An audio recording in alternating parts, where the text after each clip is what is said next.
in about 20 minutes or less. You can do it in 5 minutes, but just in terms of, I'm going to take time and I'm going to do in the same video multiple versions of the story, kind of like high level and then go deeper down. All right. And feel free to interact with me. So I am so glad you are all here today. I want to share with you a really cool story. A story that happens inside each one of us as women every month. From the time that we hit puberty, around 9, 10, all the way up till we're done our child rearing years. What you're looking at is one of the body's strongest muscles. I want each of you to just flex your arm right now. So can you do that? This is a muscle. Can you feel the hardness? Okay, now let it go soft. Okay, let it go hard. Now, I have a little game.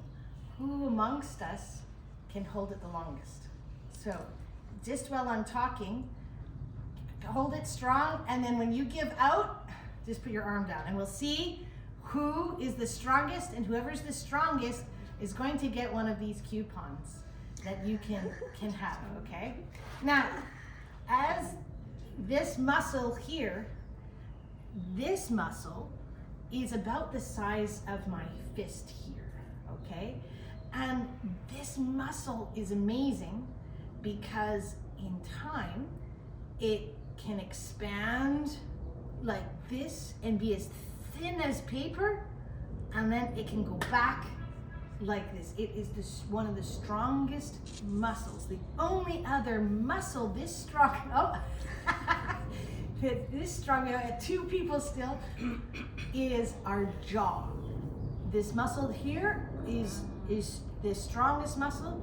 This one is as strong as the jaw, and only women have this muscle called the womb. Did you win? All right, here's your fake coupon. Now, you are holding this for maybe a minute and a half.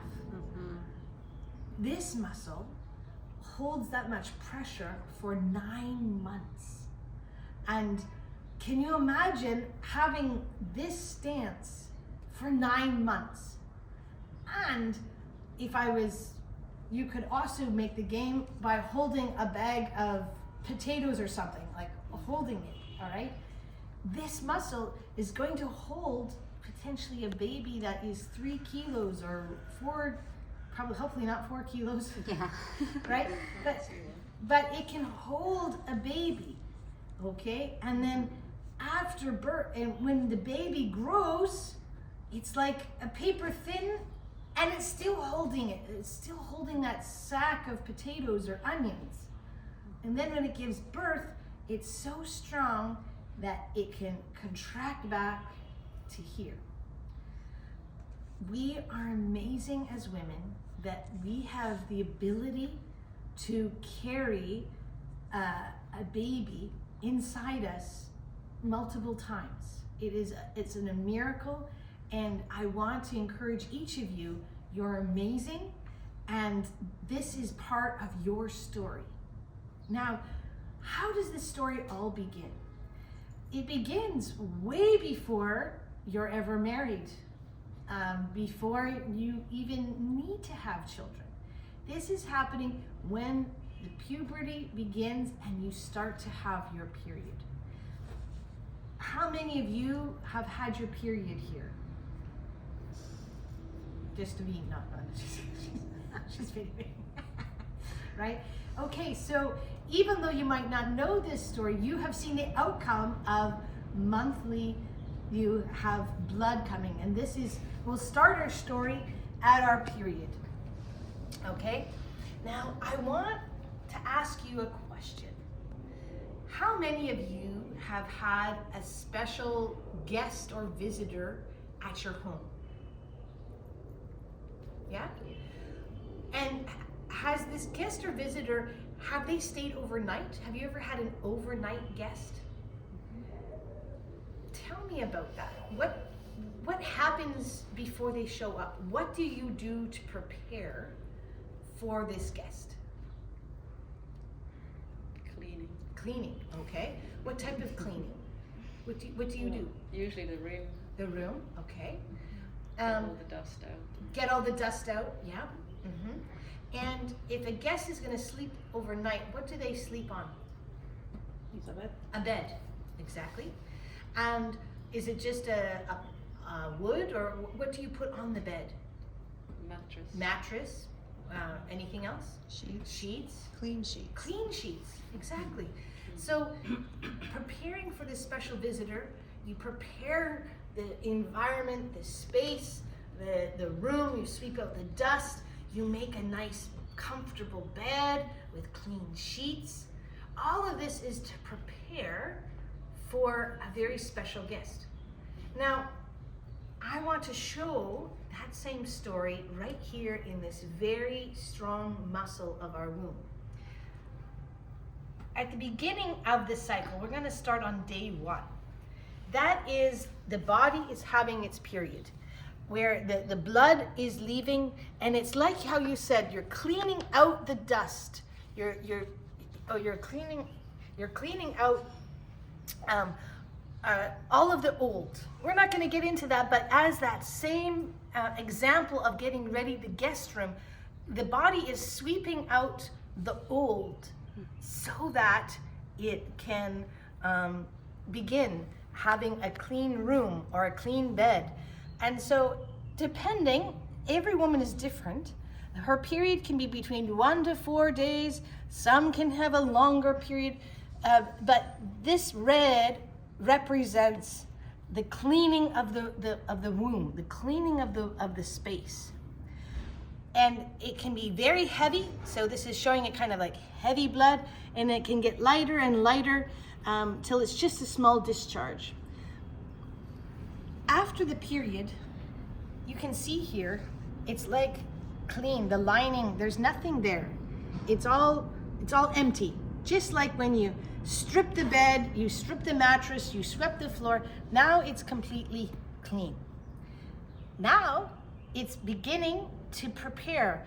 This lining is getting it's like the mattress, it's getting ready. And here it's now ready. It's a beautiful mattress, and we're going to talk about what is this lining. If there is no visitor, especially if this cycle is happening even when you're 9 years old. So if you're not married, if you're not having a relation with a man, you're never going to have a visitor. We'll come around the story again to talk about when a visitor comes. But this is happening even when you're 9 years old, even when you're 10 years old, when your period has begun. This is happening inside your body.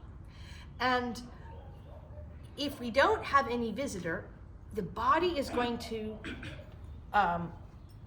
tell itself it needs to start again, because this place for this special visitor is so clean, is so nutritious, is so wonderful, so that you could hold a life. The body knows it needs the very best. And so it's not going to get the bed set up and wait 5 years until you have a visitor when you get married. No, monthly, it's preparing itself. It's a cycle that happens every month. Now, I want to show you, well, how does the body tell this? How does it happen? Because it's not like in your brain, you tell yourself, okay, body, clean up. It's happening automatically. And how the body does automatic things is with hormones. Here is pictured 2 different hormones. There's many hormones in the body, but I'm going to just use these 2 as an example, because these are the primary big ones that make this cycle happen. One is estrogen and one is progesterone. I don't care if you remember the names. of these hormones, but it's just to show. You can see here on this line, look, both of them are very low. And then, oh, this red one, oh, it goes high. Then it goes low. Oh, look at the yellow one. It's very, very low. Oh, look, when this one's going down, this one is going up. It's like these waves. And when this one is high, and when this one is high, and when both of them are low, it tells the body to do certain actions. I kind of think of them like two sisters. One is cleaning the house, the other one is building the guest room. And they help each other over and over again, just like you might have mothers and sisters that each have duties of cleaning and prepping. These remind me of like two sisters that are getting ready every month for this very special guest. So if you look here, this picture is related to this circle. It has the days or the numbers from 1 to, it could be all the way to 28 or 35.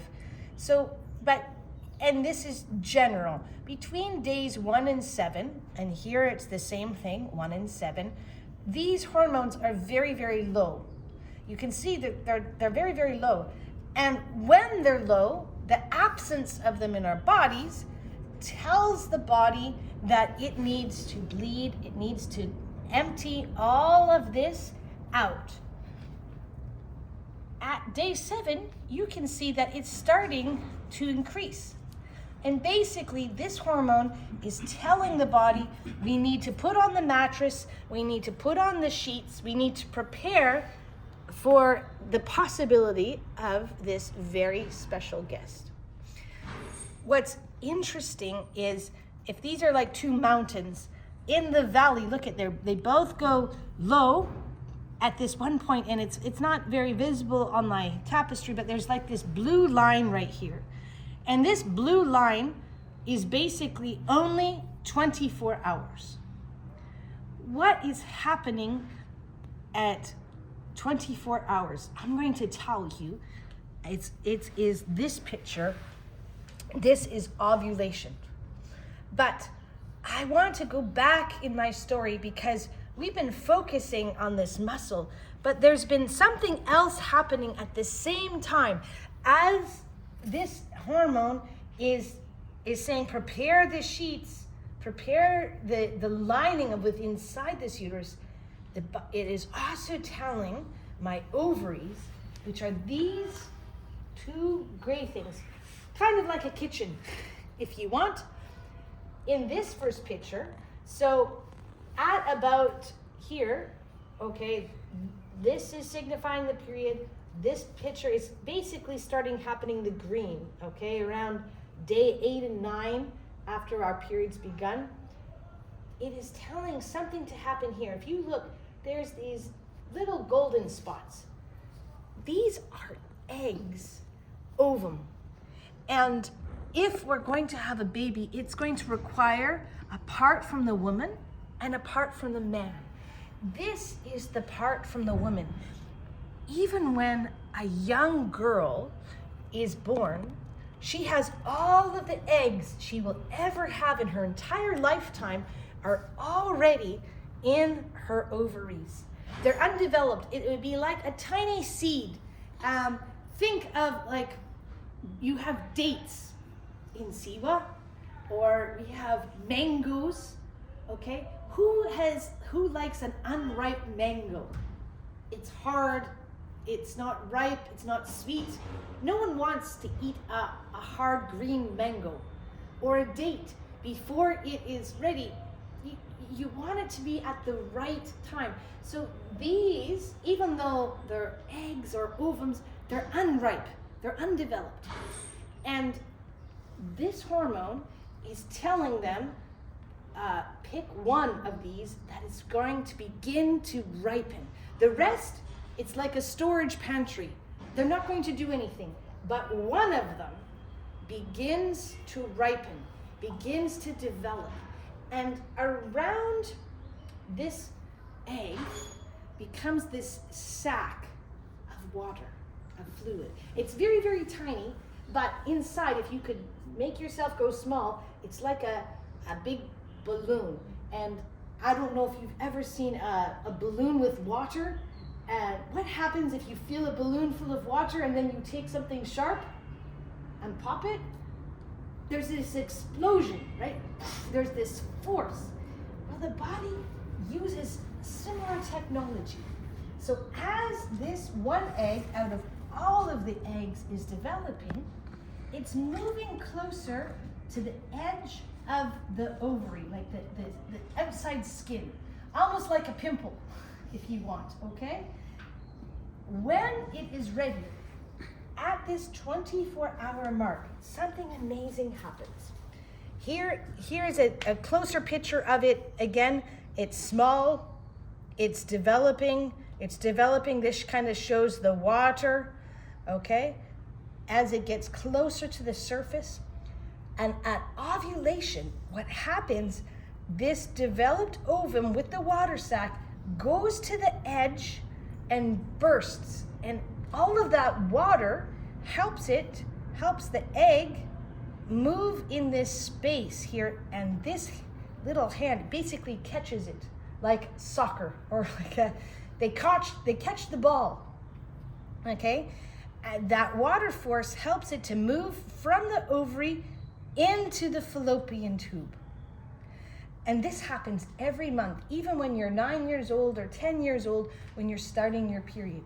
This egg will travel here in this tube, and if it doesn't meet the man part, the sperm, after 24 hours, it will just dissolve and die. And when the body tells itself to clean, it will go out with that, or it just gets absorbed into the body. It's only good for 24 hours. I like to remember that by milk. Do any of you have a goat or a camel or a cow? What happens to milk? You can milk the cow and it's fresh, but if you want to keep it, you have to put it in the fridge, right? If you just left the milk outside, how long would it last for? A few hours. A few hours, but definitely by a day. If you left a cup of milk outside, after a day, it's buzz. Buzz, yes. Right? So when I think of milk, I remember the egg. It's only good for 24 hours. Now, how many of you have a fern, or you get fresh bread every day? If you take bread, how long does it last if you left it out beside the milk? A few days. A few days. Yeah, it's not going it doesn't go bad. It might get dry or moldy after some time. But when I think of milk, I think of the man part, the sperm, because it can last longer. You mean The bread, sorry. Yeah. Thank you. The bread. I think of the sperm, I think of the bread because it can last longer. Uh-huh. So the milk is the woman part, the bread is the man part. Why is that important? Well, when we go back to this circle of here, if right at the halfway mark of my cycle, now in my example here, I have it at 14. But if you have a longer cycle, which we can talk about later, some ladies, their cycle is 35 days. So whatever is that halfway mark is when this activity of ovulation is happening. But for ease, in my circle, I put it at 14. But if we start tracking our cycles, you can see how big is your circle, how many days. Because if you want to have a baby, and if you're married and this is the right time, there is timing that happens. And so if my egg is being released here and it's only good for 1 day, I would have to have conception right in that 24-hour period. But the sperm, because it lasts longer like bread, it could arrive early and be waiting around. And so the moment that it's ovulated, the waiting available sperm could then have conception. And so this is where which days are fertile for having a baby. It actually includes the days before ovulation, because mathematically, scientifically, the sperm can last longer than the egg. After ovulation, if there's no relations, conception cannot happen. So this is green just because of people's, it can vary depending on your cycle. Okay, so let us talk a little bit about, well, what happens at conception. This is another amazing thing that God the Creator has done. So I already talked that we have all of our eggs already in our ovaries when we're born. And we don't make any more. They exist. They're finite. Where the sperm, they're actually made every day. So when a boy is born, he doesn't have his sperm that he'll have for his life. When he hits puberty, his body, he has his own reproductive cycle of how sperm are made. But these are made fresh every day, like bread. Now, what's amazing is if you could put it into a spoon, just a little coin, a little spoon of sperm actually has millions and millions of sperm. If you put the fluid of semen under a microscope, you would see millions, where the egg is just one. So like you are all, you've been born, so at some point in your life, you were still just an egg, and your father's sperm, before they met, you were like 1 in a million. You are special. You, so when you think about when the sperm come, how do they get inside the body? Well, they come through the vagina, which we can show over there, okay? But here, this little spoonful of sperm that has millions of sperm, we have two sides. When we ovulate, our body takes turns. They use this kitchen 1 month, the next time this ovary is used. So the prize of the egg is only on one side. So half the sperm are gonna go the wrong way. And so they don't even have a chance, okay?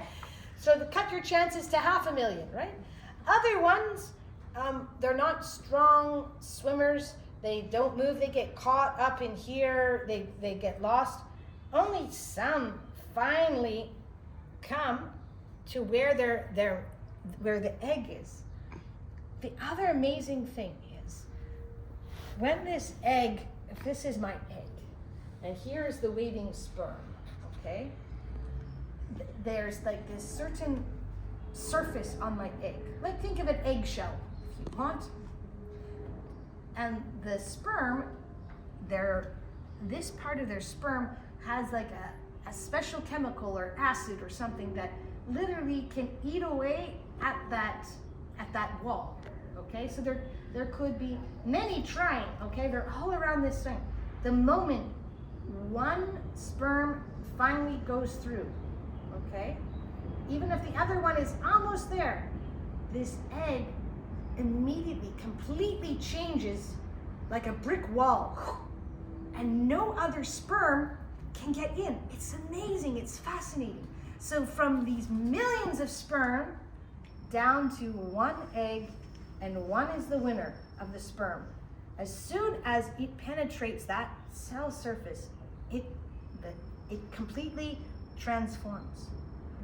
There's actually a spark of light at that moment. And this is where you have been designed by God.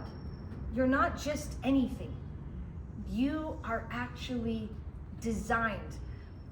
I don't know all the verses in the Quran or other ones, but from The Bible, it says, I formed you in my mother's womb. God knew you even at this moment. There is design. And from all of the millions of chances, one sperm, one egg form. And from they become this one cell, and then it breaks into two. And then it breaks into four, and it counts multiply dividing as it's making its way down the tube. And now it is this mass of all of these cells dividing and dividing, and it makes its bed in this beautiful lining that the body has been getting ready to make for this very special visitor. Now, if you look at your family, how many brothers and sisters do you have? Could be 4, could be 8, could be 2, right? But think about this. Your mother, from the time she started her periods, this story is happening every month. And look at how many brothers and sisters you have. Not that many. So this is a very special visitor. It doesn't happen every month, and it's a good thing. How would we feed them all? How would we live? But what we're talking about here only happens maybe in all of her cycles.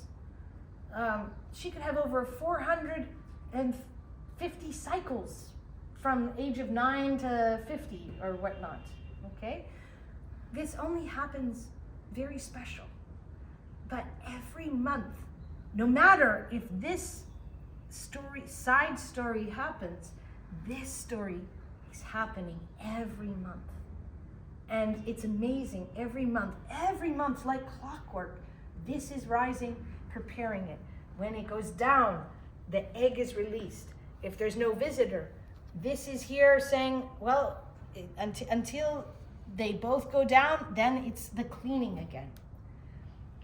So to remind you that just because you're a woman and just because you have your period, the story that's happening inside you is really, really amazing. Now, we've been looking at this uterus or womb, whatever you want to call it. It's a muscle. Let's look at it.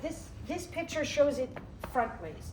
But how about if we can look at all of the other things that are happening inside our body in relation to it? So I want to show you this picture so you can kind of see, well, where is this muscle in the rest of my tummy, in the rest of what's ever happening? So if I stand here, you can feel your spine, okay?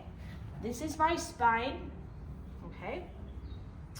And there's some other important organs and things inside our bodies. And you might have heard of this in school, or maybe you were sick that day, so you don't know what's happening. It's very fascinating, okay? There is here 3 holes for a woman, okay? This first hole, it's kind of like a road or a pathway right here. That is where our urine comes out. So how everyone knows that you have to go to the bathroom every day and you have water. Well, there's a special hole for that. It's not like it just everything comes out between our legs. There's actually 3 holes. So this one is, if you look here, there is no passages connecting this to this one or this to this one. There's 3 holes, but they're all separate. Think of it like and see where they might not have an apartment building, but shops. There's different shops that there's no entrances to the other shop. It's its own entrance and exit, okay? So these are all separate. They don't have any hallways, no extra doorways between them. They're completely separate. So this one is for the pee, and this is called the urethra. Again, I don't necessarily talk about the big words. Whatever is going to make sense, because you're just wanting them to know the story. I don't care about the names. This one is for the pee. This one, besides just the water or the pee, you go poop, right? Every day, or hopefully every day, okay? And why are these two important? And boys have these two holes as well. Every man and child and girl and woman, we all poop and pee every day.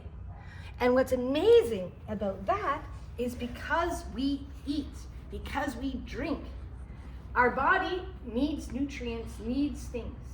And after it takes what it needs, there's things that the body can't use. Or it's like the water that you drink helps clean your body.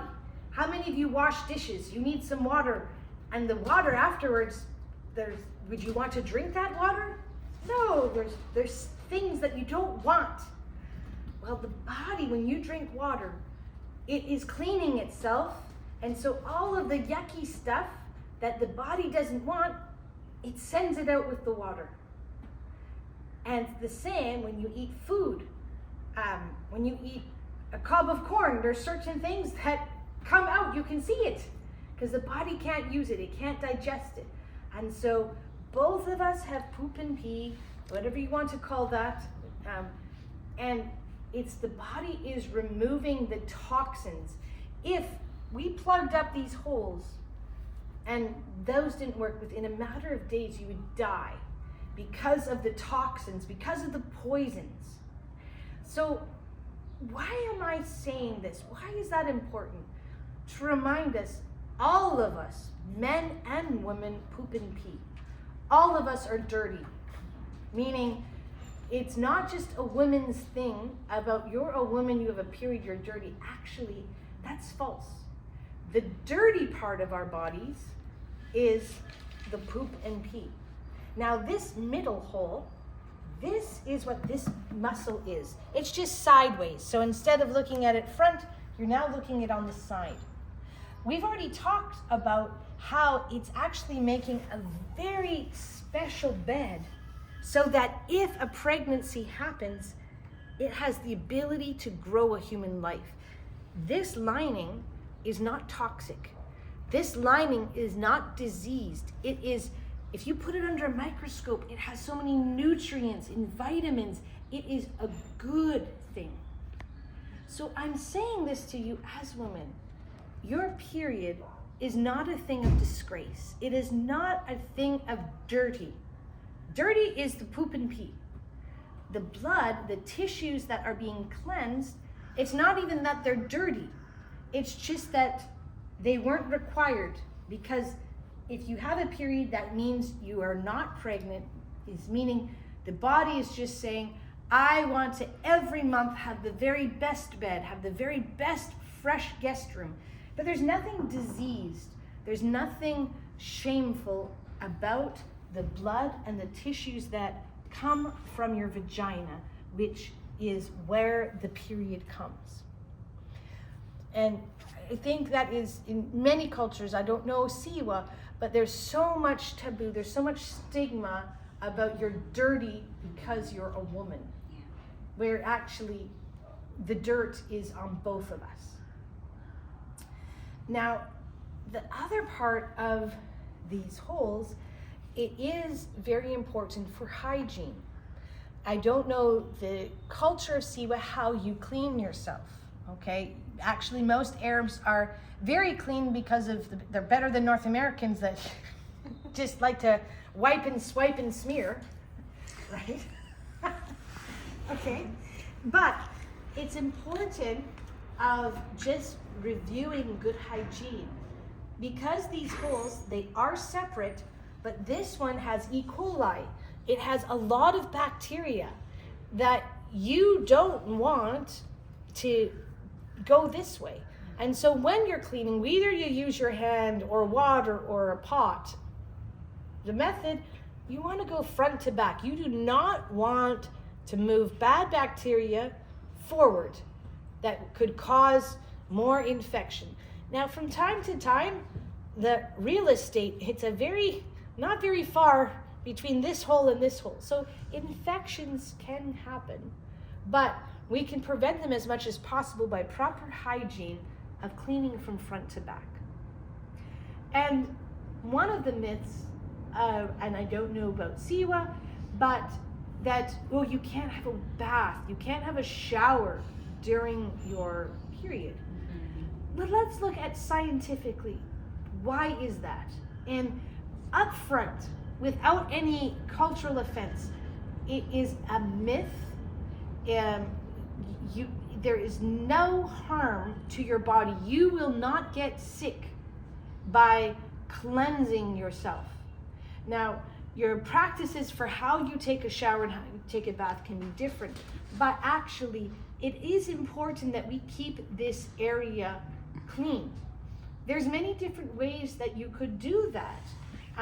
Even if you don't want to take a full shower because there's not a lot of water or other things, you can evenly take like a dish, like a soap peril thing, fill it with water, and just like a personal bidet, you can clean yourself. You can just have a warm cloth or a cloth, and from front to back clean it. So even if culturally you're not permitted to have a shower, which again, there's nothing wrong with a shower, but if I can't change the way things are, you can still be clean without a shower or a bath by just even a clean cloth and cleaning the area. Because during a period time, there is blood. It was clean inside, but when that blood interacts with air, okay, bacteria from here can then cause more infection. So you do not want to not shower during your period. You want to keep this area clean. So you want to daily clean it. However, even if it's not a full out shower, you need to clean this and keep it clean. I haven't stopped and asked, but throughout the story, lots of times I would pause at the main sections going, does anyone have any questions? So I went around this circle many times. I first talked about the linings. I could stop and ask questions. Then I talked about this. I went around again and we looked at the eggs, and you could stop and ask questions. At the blue line, when this is happening, you can stop and ask questions. Based on your group, maybe it gets too, you want to just kind of keep going over the story, but you definitely want to ask questions. People are going to have questions. They didn't quite hear. They might be brave enough to say, but my mother said this and this. By creating that open space in that small, that story setting, we can debunk different myths and taboos that you might have. From what I've shared though, do any of you actually have any questions? What do you recommend in terms of using soap? Because that's something we come across. Some resources, they recommend just mild soap, but then Christiana said, well, they probably either don't know the difference between mild and strong, or they don't have the mild options. Right. Is it better to say don't use any soap, or is it? So at the very most, you just need water. Like the vagina is self-cleaning. Okay, so you do not want, like even if, when I said the prill, just water. You don't want to inject soaps or fragrances up here. That would change, like you have good bacteria here. You don't want to mess with that. So I would say at the very least for bodily cleansing, you do need soap. In Siwa, they have olive oil. They make their own olive oil soap. So olive oil soap would be fine.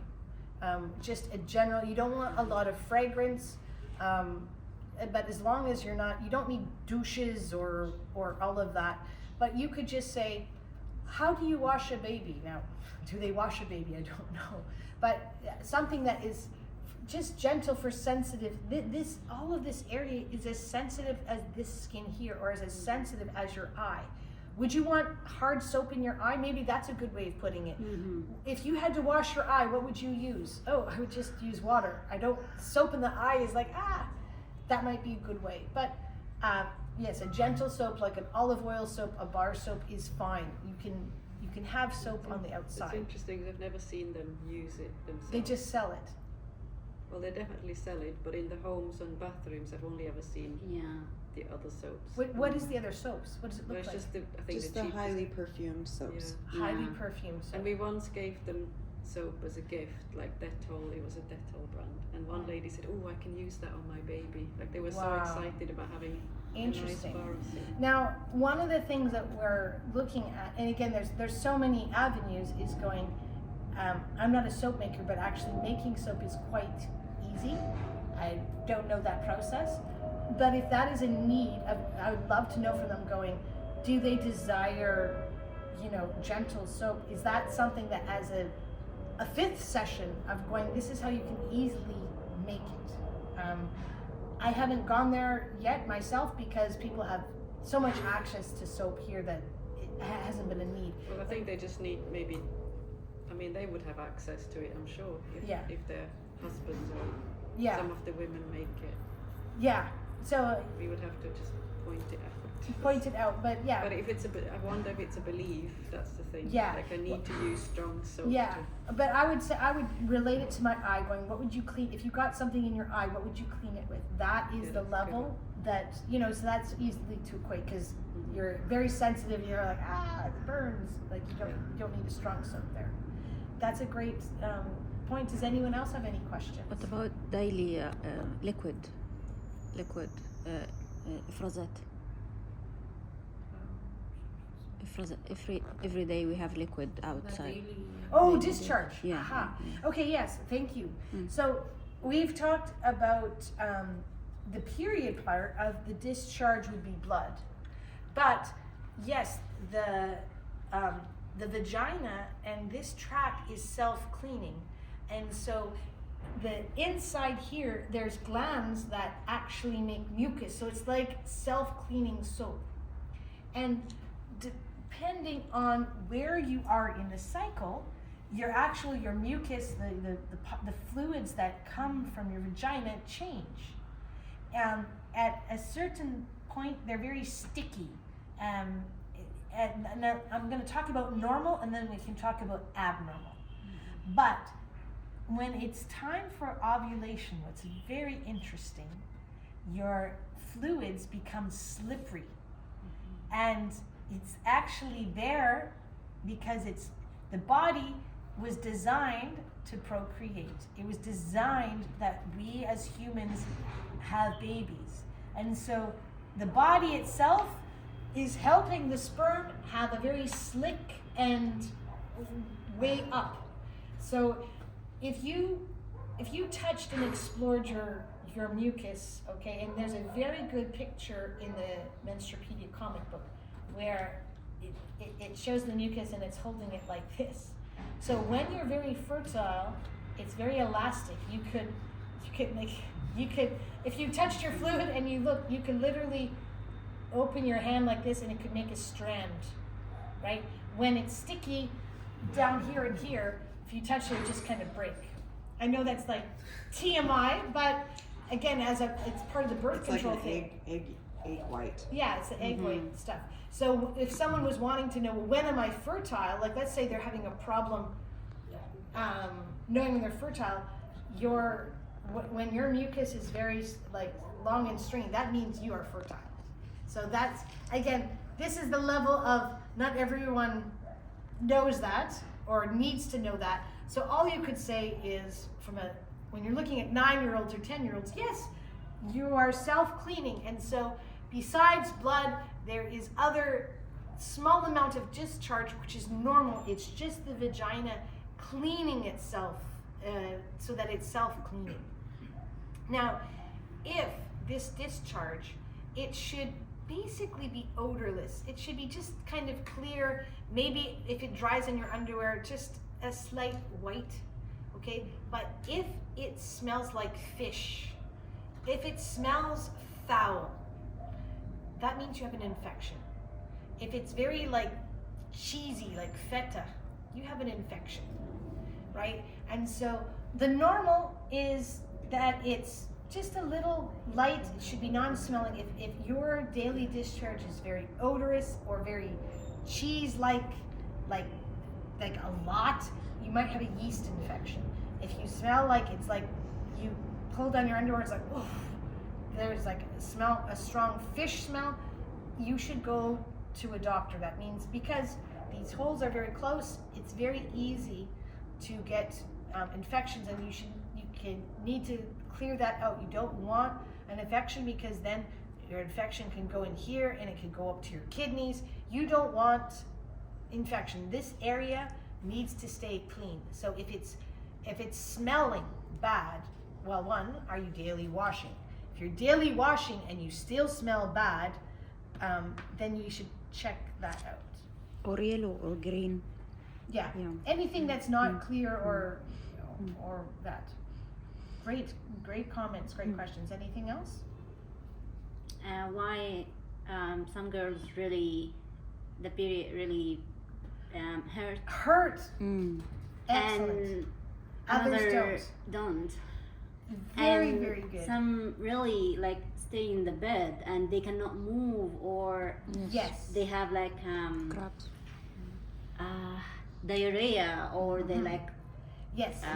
Yes. throw, like So- there is like really bad one. Really bad one. Yes. I'm Yeah. so glad you brought that up. That is great. So again, in normal, so let's talk about normal first and then we'll talk about abnormal. Mm-hmm. In normal, when you are bleeding, okay, just like you flexed your arm and it contracts, okay, the uterus like contracts. How many of you make orange juice? Okay, you're squeezing and then it releases, and so this muscle can squeeze to help release the tissue. So some mild cramping can happen. Other normal signs, you can, during your period, you can feel bloated, you can swell, like your skirts, your underwear, everything is tight. It's not that you've just gotten fat, you're retaining, your overall body is retaining fluids. So these are some of the normal signs that could happen during a period. So some cramping is normal. Other cramping is like extreme cramping. It could mean other indications. And the reality is, unfortunately in SIWA, there's probably not a lot of help except pain medication. But what could be happening is, see this special tissue that is here, sometimes, like it's a condition, I only know it in English, endometriosis. It means the lining of this is not just on the inside, but there could be a spot of this type of tissue that is on the outside of the uterus. And so when the body is saying, make the bed, it's not just making the bed inside the bedroom where it should be. There could be a spot on the outside of her uterus that is making this same lining. And so then it's not, when it releases, it doesn't release here, there's no outflink. So it's just being released to the surrounding body. And the surrounding body, it's like, it shouldn't be there, so it's attacking it. So there can be a lot of cramping because the body is fighting itself from a lining that is here. Endometriosis is widespread, so I can't remember the numbers, but I think at least 30% of women suffer from endometriosis of some sort. And so Don't know, is it diagnosed in this? it's not diagnosed well because people go, oh, you're just a woman, it's just cramping, right? And what is the treatment for endometriosis? Well, if it's really bad, they could have a surgery and they go in and they remove the lead. Like, again, that's what I'm saying. Those things aren't available to C1 women, like in reality. So what it is more of going pain management. So if, again, some amount of cramping is normal, huge amounts of cramping is not normal, but unfortunately for your demographic, it's more how can you manage with this? Being relaxed, hot water. So we have lovely hot water bottles. Those probably aren't there. maybe that's one of those cool things to put in your store, Yeah. okay? But you could even pour boiling water into like a water bottle, but have a towel around it, and just the warmth can just relax and cause a thing. Another thing that people can do, I don't know how you do it in a seawood place, you could put rice in a sock, and if you microwave it, it makes a nice hot pad. They don't have microwaves. If you heat rice in a sock, it's not going to work. I don't know how you could heat the rice, but heated barley, heated rice, anything warm just causes relaxation. In the luxurious Cairo and whatever, having a nice hot bath with so much water is amazing, right? So I'm talking about, if you're also presenting this to others, these are having a hot shower, like the warmth, I'm just saying warmth on this helps relax the cramping. In the Menstrupedia comic book, they also show some stretching poses.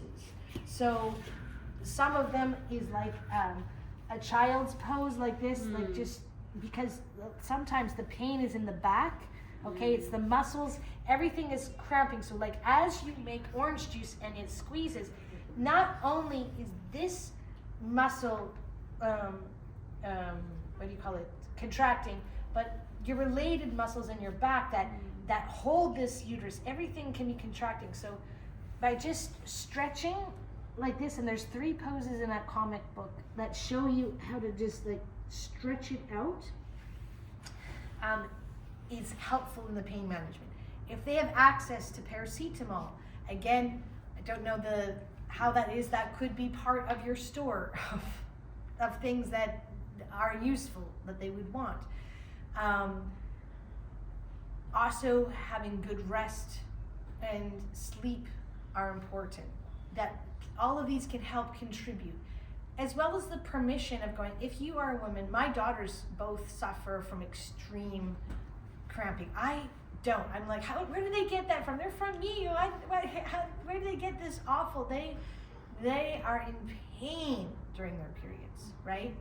And so it's also, I know it's probably very hard in that culture, but giving yourself the permission to self-care, of going, as women of the house, band together and going, yeah, I'll have a period, so be kind to her.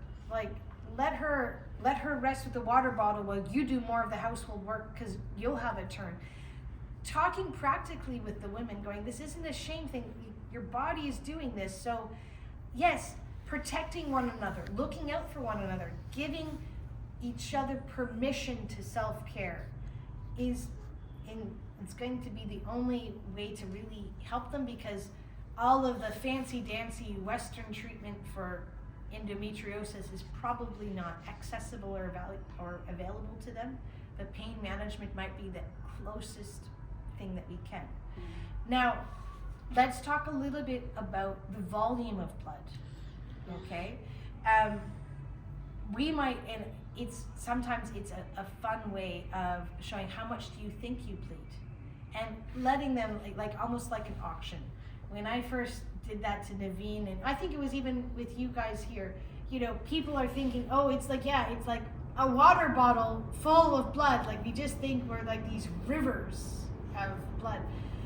But in reality, it's only about 30, at most 60 milliliters. So if you take a syringe, and I have some syringes back here, it's like physically showing the representation of how much blood and tissues are actually happening. It helps go, oh, it's not, like, it might be in a fury down here, and then you just have a little bit, but in this whole period point, it's only between 30 to 60 milliliters, which is 6 tablespoons, or so use spoons, use something that they can physically, and it's not just liquid, it's not just water, it's tissues, right? So you're going to get some clumps. Those are, it's just different tissues that was basically creating the lining, the bed for this baby to implant in.